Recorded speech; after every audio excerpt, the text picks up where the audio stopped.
Well, hello everyone. Welcome back to iNGENiO. Today we're going to use our imaginations to turn something ordinary into something extraordinary, and we're going to use digital art to do that. You are the Imagineers, and you are going to use your superpower imagination to see the world in new ways, to solve problems, and to create amazing art. At iNGENiO, when we make art, we follow something called the creative process. It's kind of like a recipe to help us turn our ideas into amazing artworks, or a roadmap for your imagination. The creative process has 4 steps. We plan, we practice, we create, and then we chat. Each step helps us explore, learn, and grow as artists. Should we dive in? I'll tell you all about it as we go along. So first we're going to start with planning. Planning is about looking for inspiration and coming up with new ideas. It's the step where we ask, what could this be? And we start imagining all the possibilities. Let's turn our imagination switches on. Take a walk around your home, or maybe your classroom, or your garden, or even the street if you can, and open your eyes wide and let your imagination tell you stories in your mind. Look at the everyday objects and ask yourself, what hidden stories can I bring to life? What new worlds can I create? Could there be a magical creature living in my real world? Could I turn something ordinary into something extraordinary? While you're doing that, remember the artists that we met in our introduction lesson. Will you draw a tiny magical world as small as a dewdrop, like Vimal Chandran? Or maybe a giant, friendly creature like Lo Lee? Maybe giant, silly, or scary creatures. Could there be funny creatures hiding in plain sight, like Ben Rubin's subway monsters? It's up to you. You get to use your imagination to create your world. Let's imagine the story around our object. Is maybe a tree you're looking at a magical castle with tiny adventurers climbing up and down the branches? Or maybe the bookshelf in your bedroom could be a home to a funny squishy slug on its way to a birthday party. Or perhaps your cereal bowl is a boat sailing on an ocean of milk with an octopus as a captain. Or could your basketball be the top of a delicious ice cream?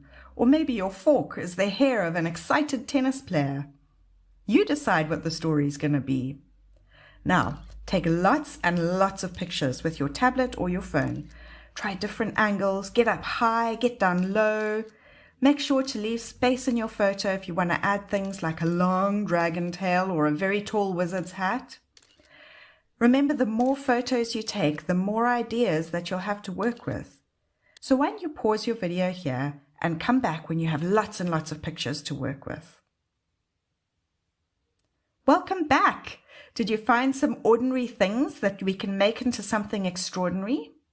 We're going to move into the next stage of our creative process, and this is the practice stage. In this step, we test out our ideas. We sketch, we doodle, and we experiment with shapes and lines and colors. It's all about trying things out and seeing what works, and it's really okay if some ideas don't work, because that's how we learn. Remember Thomas Edison and his 2,773 attempts at a light bulb? Well, sometimes you need to try a lot of ideas to find one that works. Before we start, you can check out the Funny Creatures idea page in the download section. There are instructions on your screen right now to show you how to download it, or if you're stuck, you can ask a grown-up to help you. But this page is filled with fun and silly characters, and they're there to spark your imagination. Don't copy them. You can use these as inspiration, as a starting point, to create your own unique creatures. You can mix and match different features to make up something entirely new. You can use the long ears from one, or maybe you'll see that one has lots of eyes, or very long legs, or very short legs. Maybe you'll see one that's sort of sluggish and slippery. Use whatever you like and make up your own creatures. You can try different expressions. Think about what your character is feeling. Is it bored, confused, frustrated, excited? And why does it feel that way? What is the story in the picture that's making it feel a certain way? When you're ready, you can open up Procreate and I will give you the steps to start sketching. Don't worry if it's your first time. It's super fun and easy to use Procreate. Everything is step by step, so I can show you how to use it like a pro.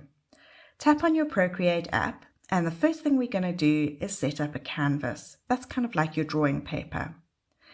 So at the top right of your screen, tap the little plus button, and it's going to open a brand new sparkly white page in your drawing book. You can choose the canvas size by tapping screen size, and this will give you a big blank space to draw on, just like a piece of paper, but better because you can zoom in and out. Now you'll see that there's lots of tools to use, but because this is a trial, I'm just going to show you the essential ones for this lesson. When you want to learn more tools, you can do our Introduction to Procreate lesson, and that'll give you everything you need to know to create lots of different types of artwork. The first thing I'm going to show you is the brushes. Look for the little paintbrush icon and tap on it. You can start with something simple like the monoline brush or a pencil brush, whatever you like. Just play around with those brushes and see which one works great for doodles. Then you can use the eraser tool, and I'm sure you can guess what the eraser tool is for. If you tap on the little button that looks like an eraser, you can use that to fix any mistakes you want to. You can make it bigger or smaller on the slider on the side. Now look at the smudge tool. This is a pretty cool one. If you tap the finger icon, you can use it to blend colors, to make soft edges, or to make your colors look a little bit textured. Now there's one more tool I want to show you today. That is called the layers tool. This is something you wouldn't have used before if you've only ever drawn on paper. But the layers tool is two little squares stacked on top of each other. And we're going to use a new layer for each part of our drawing. Layers make it easy to change things without messing up our whole drawing. So if you draw a mistake and you want to erase it, if that drawing is on its own layer, it's not going to erase anything else. It's really clever. But don't worry if it feels a bit confusing right now. Just trust me that it works. So now I'm going to show you how to add your photo. You're going to tap the little wrench icon and choose Insert a Photo. Find the picture that you've taken and move it or resize it on your canvas. To do that, you're going to drag the little blue dots in the corners to the edge of your canvas to make it bigger. Now we're going to create that new layer I was talking about. So tap the layer icon and the plus button to add a new layer. Your photo is going to stay on the bottom and your doodles are going to go on top. Now we can let the art making begin. Start experimenting straight on top of that photo and try all sorts of different ideas. When you've finished with that one, you can open a new photo and try some more ideas and more and more and more ideas. When we've got lots of ideas together, do at least maybe 3 or 5 or as many as you want. I did lots. But when you've got a lot of ideas down, we're going to move on to the next stage, which is going to be to choose one of those ideas that you like the most, and we're going to make it into a really special artwork. Well, did you enjoy that? Did you come up with lots of ideas? Did you maybe surprise yourself with some unusual ideas? I hope so. I really enjoyed drawing my monsters coming out of my bedroom cupboard, and I drew a funny little creature jumping into my teacup, and I drew all sorts of funny things which had me giggling. But now is going to be another exciting step. We are going to move into the create step. So what we're going to do first is we're going to choose our favorite idea. So look back at your sketches and ask yourself which one feels the most fun or the most magical.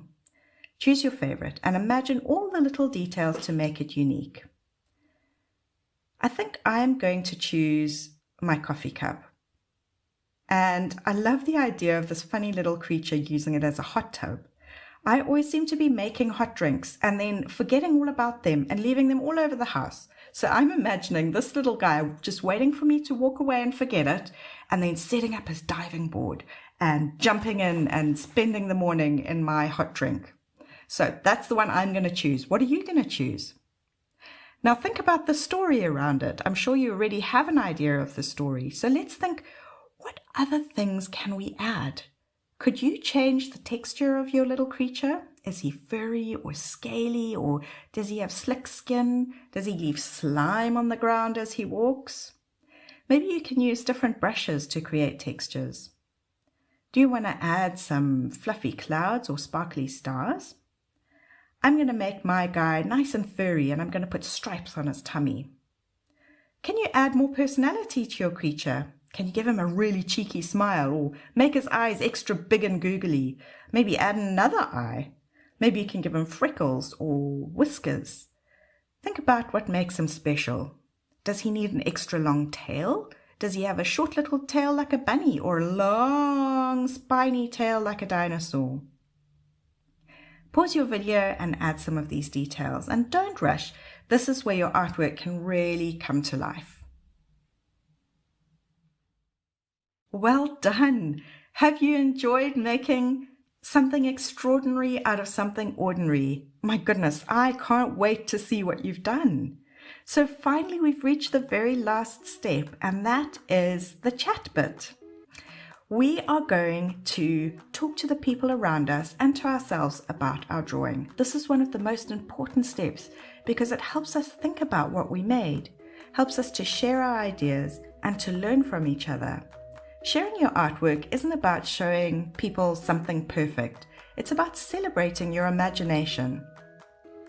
Now, I like to think that the most important thing when I'm looking at someone else's work is to be ruled by kindness and curiosity. I remind myself that I never laugh at someone else's artwork. In fact, I celebrate if it's very different because it shows creativity. And if I don't understand their idea, I must ask questions instead of saying something negative that might hurt their feelings. Focus on what you like about their work, because everybody has worked very hard and all ideas are very special. Now it's your turn. Hold up your artwork and explain what inspired your idea and how you created it. Can you tell the story of who's in your artwork? By sharing and discussing, we're building our confidence and we're inspiring each other. Maybe someone else has drawn something that you will really love and it'll spark a new idea in you. And that's what being an artist's all about. Once you're done, you've completed all the steps of the creative process. Well done! I hope you enjoyed it. Look at the result. Isn't it amazing to see how your imagination turned an everyday object into something extraordinary? Every time you use your imagination, it gets stronger, just like a muscle.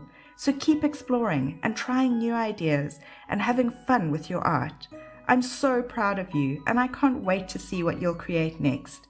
Please share it with us at iNGENiO. We would love to see it. See you again soon, artists. Bye-bye.